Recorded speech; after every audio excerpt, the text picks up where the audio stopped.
All right, welcome back to the Blueprint Academy podcast with Brian Clevin and Harry Dennington, my fellow co-founders here at Markup. I'm Christopher. Today, we're going to learn a little bit about you, BK. All right. What's going on, how you got into this industry, or what you do, and just kind of go from there. Sure. I have a question for you. I know you played sports as a kid. Yes. How does your sporting career or the lessons that you learned from sports tie in to the work that you do today at WRC and at Markup? Yeah, great question. I don't think I've ever thought about that, but the kind of gut response that comes back to me is teamwork. All the sports I played were team oriented and team focused. So I think that ties into a lot of how I would run projects. Just thinking team first. There's honestly, when it comes down to it, there's never a sole winner or sole loser on a construction project. I think I can say that pretty confidently. Either if the GC does well, it typically means that all the trade partners have done well. And so it really kind of leads to, if there's a good, strong team, you're going to have a good, strong project, no matter the circumstances. And there could be some nasty projects, but if it's a strong team, that's going to be the best way to really link them, if you will. And it really leads to the lean aspect, right? Pool planning. If you got a strong team, you can do all the pool planning, and usually people follow through with their commitments. So I guess that would be how I think my youth sports career probably helps with construction today, or with what I do. Yeah, definitely. Love it. I've got to add in there that you're a bit of a master at the old pool planning. It's quite impressive to see. I appreciate it. Brian, I know that you and Chris worked together, which kind of many moons ago for me. Yes. I'd love to hear about what you're up to back in the day, and has things changed from when you were back on site to now? Yeah, good one. So we worked together on a major hospital project. California is like $800 million, billion-dollar project. It was massive. And we brought in two different things that people are not used to seeing. One is location scheduling, which is what Chris brought in, which I was not familiar with. And then the other initiative on this project was pool planning, which again is, at the time, this is back in 2007, 2008, Chris. I mean, it's back when we were your age, Harry.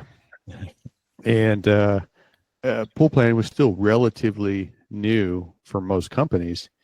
And being a major project that it was, trying to implement two brand new processes on basis that people are not used to. One, with location-based scheduling, there's a lot of trust that Chris had to build with the teams. And I do remember those conversations where he's asking for production rates from these guys, and that's information they hold dear to their heart. And on the other side, on the pool planning side, we're asking for trust, trust that whatever commitment you give us, we're going to follow through with you, and we're going to hold you to it. But, we're also not going to, if it goes beyond the scheduled duration and it's better for the project, then we want to work with you. And so there was a lot of trust that we had to build quickly with a bunch of various different people that we're not used to working with. So that was, kind of on our separate paths, if you will. But then we found out that if we could team up together, as Chris is working with the mechanical trade, for example, because I remember he had a lot of conversations with those guys, and that was probably one of his tougher teams to get the trust from, just because they just held everything dear to their heart. But as soon as we started working together with those guys, okay, that's your rate, your production rate. Okay, this is when you can have it done. All of a sudden, it fits into the master schedule a lot better. And it helped our superintendents. We had a couple grouchy old superintendents that were not used to this kind of interaction. And it's not such a bad thing. It's just the way they used to do things, which Mhm. is kind of that dictate mentality, right? Which again, I'm talking old school superintendents. So as soon as we can kind of crack their code a little bit and show them like, hey, there is a slightly better way to do it, all of a sudden we had them helping us, and it worked out quite immensely. So yeah, so I think that's a long-winded answer to say this is how Oh, we wow. kind of teamed up and worked together. Yeah. Well, that's pretty incredible. And now to think these years on, you've still got that relationship going strong in the business. So it's good to be a tight knit trio here. Yeah, yeah, definitely. Yeah, Harry, when Brian and I were doing that project, you were like 4. Yeah, exactly. um, I think, Brian, what's kind of cool to understand, just because if we're kind of following your career a little bit kind of chronologically, is how do you go from, working in the most well-known national GCs in the US to expert plan reviewer? I mean, because that's really what you are, given all this time and experience and knowledge. What's the transition point to that? Why this specific set of capabilities? Yeah, I think, boy, kind of going back when I first started my career and kind of looking around the room, I was like, man, there's nothing that separates me from the guy who just graduated. What am I going to do that will help me grow in the company and, get promoted, right? Or new guy and young family, I need the money, just to be frank. So that's when I got into lean and pool planning. And I think that really changed the way I thought about things. And I think even at the beginning, I knew I wanted to start my own company of some sort. I just didn't know what it was going to be. And I probably stewed on that for like 10 years. And I just couldn't figure out, nor honestly did I have the courage to do that when I had a wife and young kids. It's just monetarily didn't make sense for me. So finally, though, it broke through, and all these projects I've been on major projects, mainly healthcare. So healthcare really helped drive my thought process into looking at the details, because when you get down to the minutia of medical equipment and what kind of utilities that takes, it's often missed, and it's often only found in the details. And fast forward to when I was in between projects, I actually had the chance to sit down and actually look at drawings, which is a rarity in this industry. You usually don't know a job you're on until you're on it. So to have the ability to kind of look through drawings beforehand, and as I was doing that, I was finding issues. I was like, wow, this is kind of cool. I might be able to clear out some issues before we work on the project. And sure enough, the architect made the changes, and it was one of the most successful projects. Now, I don't want to take for granted I had a great team on that project as well. It was one of the best teams I had, but I do think that some of the success was because we were able to look through the drawings and clean them up beforehand. So it eliminated RFIs and change, the whole story now. But that kind of led me to think, there's a chance that this is a good, maybe a little business I could start. And so started off doing constructability reviews as side work, and then it evolved into a full-time gig. I love it. I'm going to leave you with this last question, just because I want to be respectful of the time. I'm going to kind of keep these things kind of tight. Is